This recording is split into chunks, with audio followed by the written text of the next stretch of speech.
Once at a dinner party, Caligula reportedly burst into raucous laughter.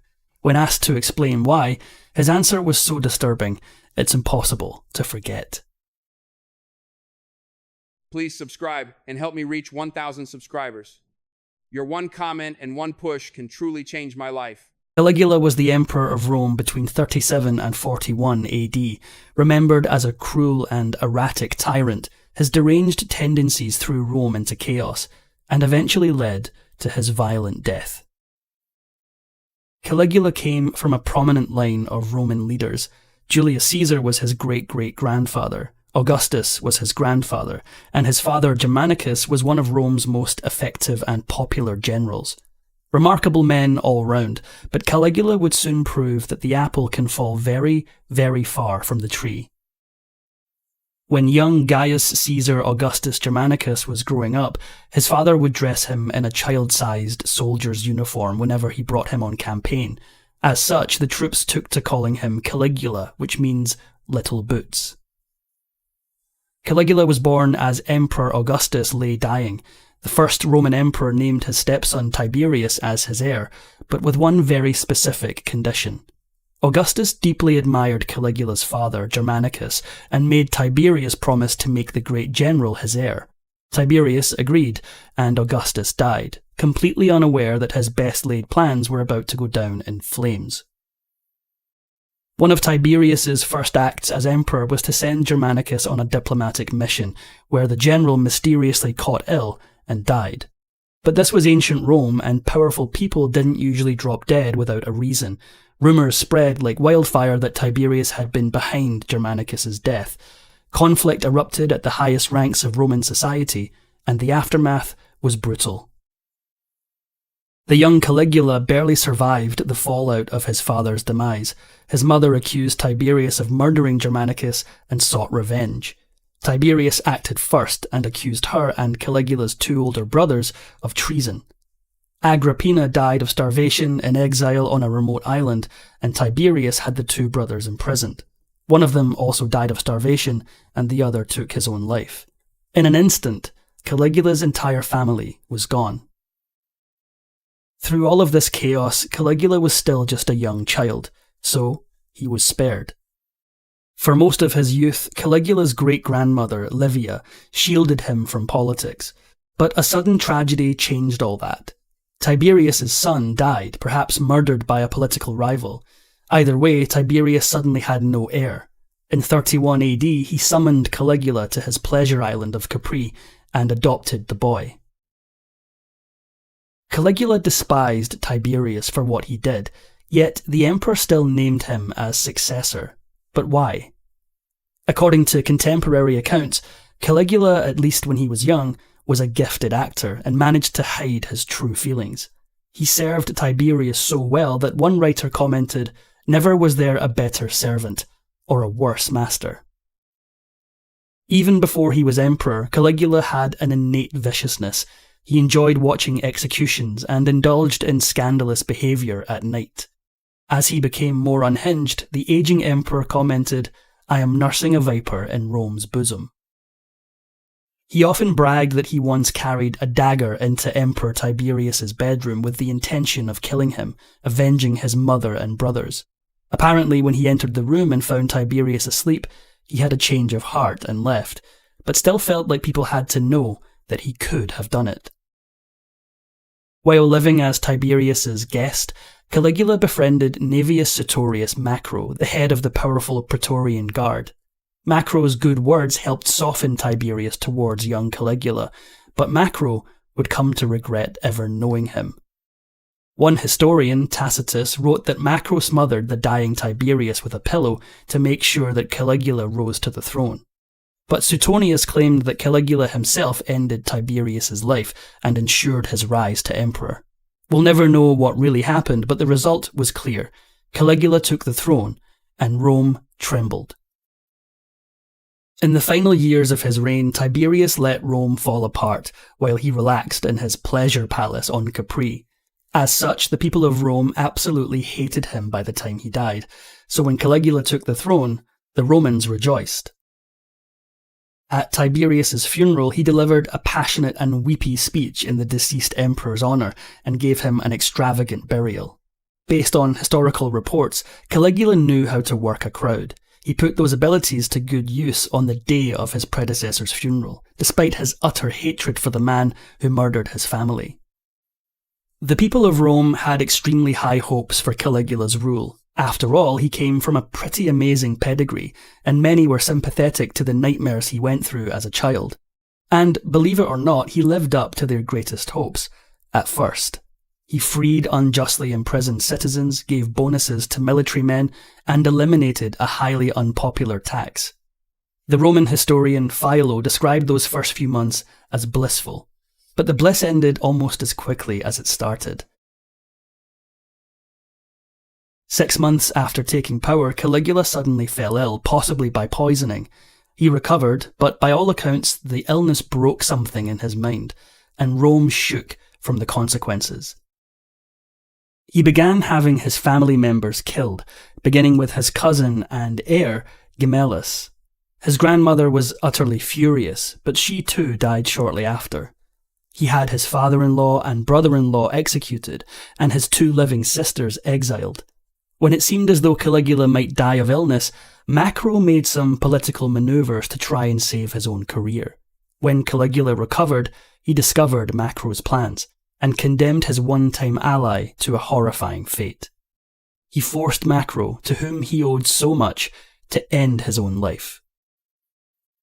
In the chilling days following Caligula's near-fatal illness, he had nearly every single one of his close family members executed. One of the few to be spared his wrath was his feeble uncle Claudius, whom Caligula chose to keep around as an object of ridicule. Caligula's first years in office were a wild ride, but nearly everything he did had one thing in common. They were expensive. Whether it was lowering taxes or buying extravagances for himself, none of these came cheap, and Rome started running out of money fast. Caligula didn't just think of himself as a god, he resented the actual gods for being worshipped alongside him. He ordered the heads removed from statues of various gods all across Rome, and replaced them with his own likeness. Many historians, both ancient and modern, have tried to explain what made Caligula so mad. Some have speculated that he suffered from epilepsy. Some writers believe that he lived in constant fear of having a seizure, and this made him paranoid and cruel.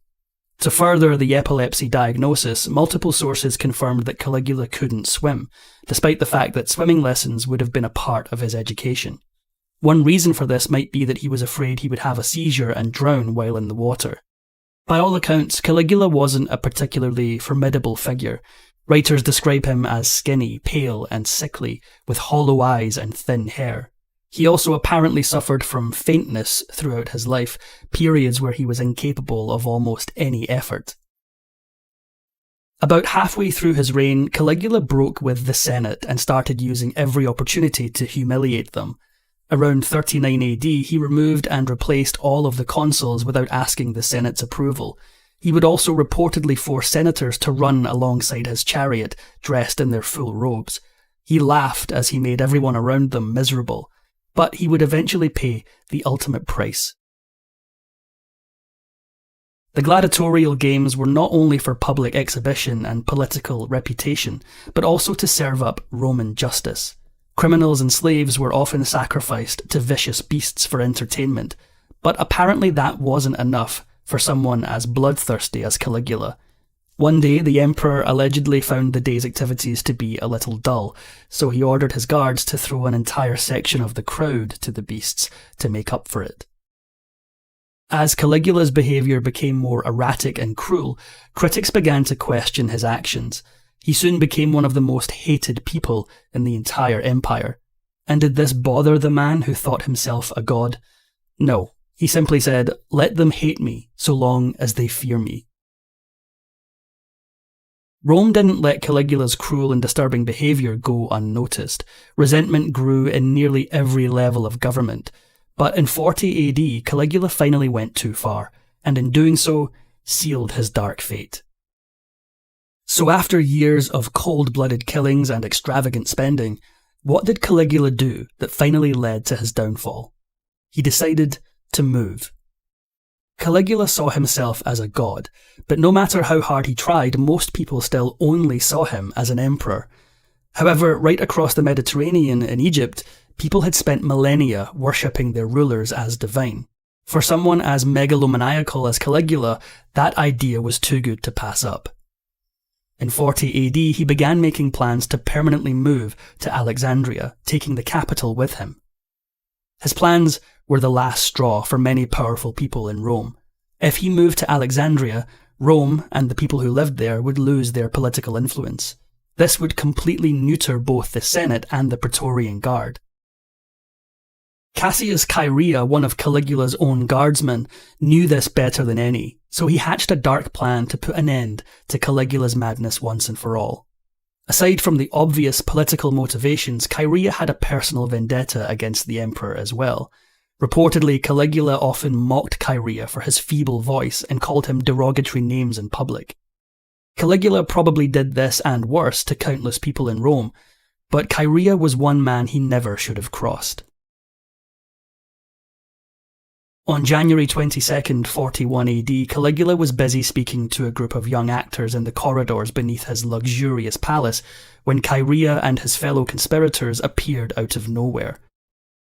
According to reports, Chaerea struck first, but soon the entire crowd swarmed the emperor, viciously cutting him down where he stood.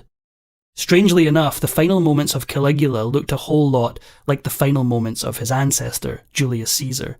Both were dictators with absolute power, and they were both stabbed 30 times by a group of conspirators led by a man named Cassius.